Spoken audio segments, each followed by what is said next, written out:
Hello दोस्तों, तो आज हम refraction of light at a plane surface देखेंगे। ये आपका टॉपिक ख़त्म हो जाएगा, ठीक ना। आपका ये कॉन्सेप्ट क्लियर हो जाएगा इस वीडियो के साथ ही। तो चलिए स्टार्ट करते हैं। रिफ्रैक्शन रिफ्रैक्शन का डिफिनेशन होता है कि bending of light when it passes from one medium to another medium. Simple से इसका मतलब ये हुआ कि bending of light one medium to another medium. सबसे पहले मीडियम समझिए। मीडियम क्या होता है? मान लीजिए कि कोई रेयरर मीडियम होता है, कोई डेंसर मीडियम। रेयर का मतलब क्या होगा कि मान लीजिए कि पार्टिकल उसमें दूर दूर है, उसमें आसानी से स्पीड ऑफ लाइट क्या होगी, तेज होगी, क्योंकि आराम से लाइट उसमें पास कर जाएगी। इसमें थोड़ी उसको लाइट को पास करने में तकलीफ होगी, टकराव होगा ज़्यादा, तो इसीलिए रेयरल में जाएगी, आराम से खुली हो जाएगी, फिर से क्या नॉर्मल के टुवार्ड्स से बेंड हो जाएगी। जब रेयरर से डेंसर में जाती है तो टुवार्ड्स नॉर्मल बेंड होती है। और वही जब डेंसर से, देखिए यहाँ से रिवर्स हो गया, यहाँ से इंसिडेंट किए denser, second medium denser medium, तो डेंसर से रेयर में गई है, तो क्या हुआ है, देखिए अवे फ्रॉम नॉर्मल बैंड हो गई है, नॉर्मल से क्या अवे बैंड हो गई है, ठीक। तो इसका लॉ ऑफ रिफ्लेक्शन होता है, जैसे हम लोग पढ़े थे लॉ ऑफ रिफ्लेक्शन, वैसे ही रिफ्लेक्शन भी होता है। देख लेते हैं। द इंसिडेंट रे रिफ्लेक्टेड है and normal all lie at a same plate. ये तो उसका ही लॉ है, रिफ्लेक्शन का ही फर्स्ट लॉ। सेकेंड लॉ है the ratio of sine i upon sine r is constant. मतलब साइन आई और साइन आर हरदम क्या होगा, कांस्टेंट होगा। इसका ये मतलब हुआ कि साइन आई मतलब जो इंसिडेंट का ये एंगल है और इसका एंगल, दोनों हरदम क्या होगा, कांस्टेंट होगा। इसमें म्यू दिया है, कोई कई बुक में अलग अलग दिया है, लेकिन मैं जिस बुक से पढ़ा रहा हूँ उसमें म्यू दिया है।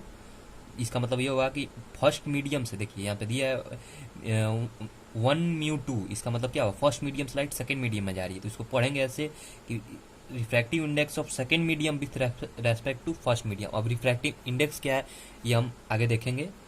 Effect of speed and wavelength and frequency due to the reflection of light. देखिए, when the light ray refracted from rarer to denser medium speed decrease है। साफ साफ बात है, रेयरर में क्या थी, फ्रीली मूव कर रही थी, ठीक, उसमें पार्टिकल दूर दूर थे। अब जैसे ही डेंसर में आएगी स्पीड क्या होगी, धीरे हो जाएगी, क्योंकि ज़्यादा टकराव होगा, ठीक। Frequency of light not depend on source of light, ठीक। तो इट डज नॉट चेंज, क्योंकि वो सोर्स ऑफ लाइट पे डिपेंड करता है, वो उसको मीडियम से कोई फर्क नहीं पड़ेगा, तो इसीलिए frequency remain same. The when light ray refracted from rare to denser medium wavelength decrease है। वेवलेंथ देखिए डिक्रीज होगा, क्यों, क्योंकि जो फ्रीक्वेंसी होता है वो क्या होता है, speed of light of that medium upon wavelength. तो वेवलेंथ हमारा क्या हो जाएगा, यहाँ पे वेवलेंथ हमारा हो जाएगा frequency light of speed of that medium upon frequency. तो इसके डायरेक्टली प्रोपोर्शनल हुआ, तो स्पीड ऑफ लाइट भी क्या हुआ, जब रेयर से डेंसर में जाती है तो क्या घटती है, तो वैसे ही क्या, जब स्पीड ऑफ लाइट भी घटेगी तो लेमडा की वैल्यू भी घटेगी। अब देखेंगे हम रिफ्रैक्टिव इंडेक्स। ये बहुत ही इंपॉर्टेंट टॉपिक है इस चैप्टर का। Refractive index of a second medium with respect to first medium is defined as the ratio of sine of incident and the sine of angle of reflection. देखिए, जो हमने इसका second law पढ़ा था, law of reflection का, कि sine i upon sine r equal to constant, ठीक। तो वही लॉ का ये क्या है, वर्जन है, समझ लिख तरीके से।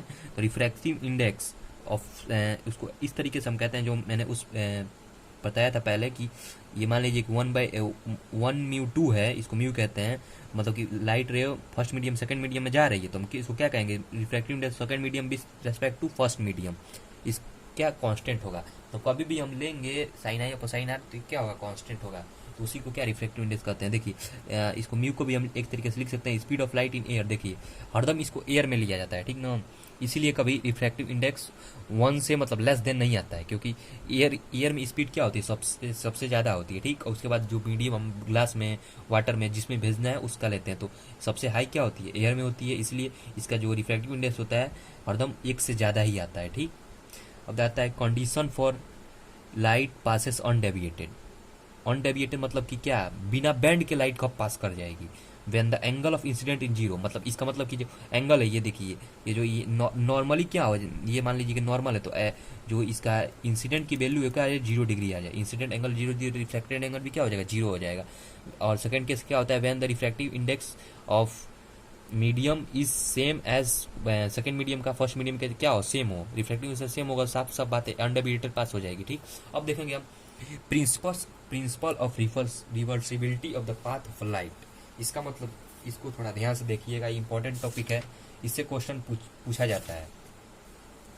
देखिए इसका मतलब ये हुआ कि मान लीजिए कि हम लाइट को, ये फर्स्ट मीडियम रेयर है, सेकंड डेंसर है, लिख दे रहा हूँ, ये रेयर है, ये क्या है, डेंसर है। मान लीजिए रेयर से डेंसर सबसे पहले पास कर रहे हैं लाइट को, तो रेयर से डेंसर में पास करें तो टुवार्ड्स द नॉर्मल मूव की, और वही चीज़ हम फिर से इसी पाथ पे, हम इसी मतलब इन दो मीडियम में जब हम डेंसर से रेयर में पास करें उसी पाथ पे ही लाइट वापस चली जाएगी।